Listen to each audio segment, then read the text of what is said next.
4 کام سمجھ لیجئے رمضان میں جو ایکسٹرا کیے جاتے ہیں اور جس کو زیادہ کیا جانا چاہیے.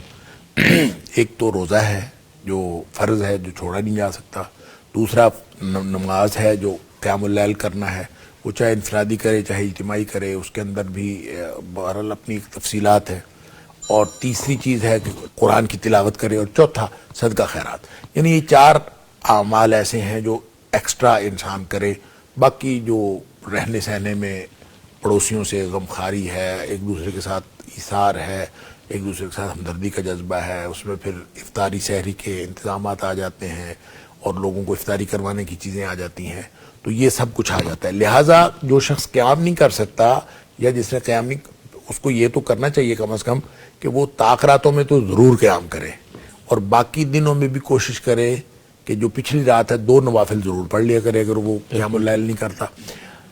ویسے نبی اکرم صلی اللہ علیہ وسلم نے جو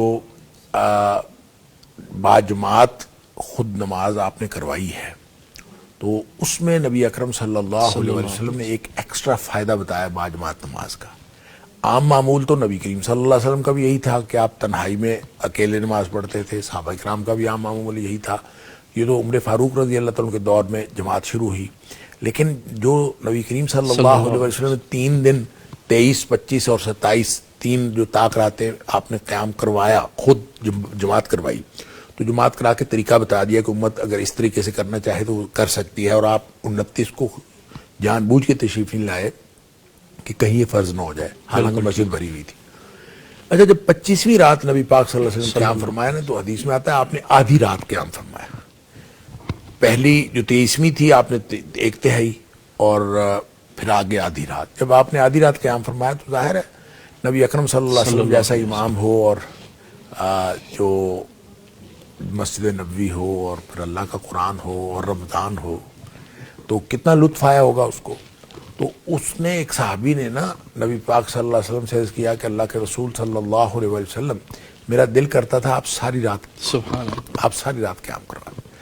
تو آپ نے اس موقع پر ایک کلیہ ارشاد فرما دیا. آپ نے فرمایا من قام مع الامام حتی ینصرف، جب تک امام مصلی سے ہٹتا نہیں ہے اس وقت تک کوئی شخص اگر پیچھے کھڑا رہے، یعنی جو امام کے ساتھ قیام کرے اور اس وقت تک قیام کرے جب تک امام مصلی سے نہیں ہٹتا، نبی کریم صلی اللہ علیہ وسلم کوتب لہ قیام اللیلۃ، اس کے لیے پوری رات کا قیام کا ثواب مل جاتا ہے.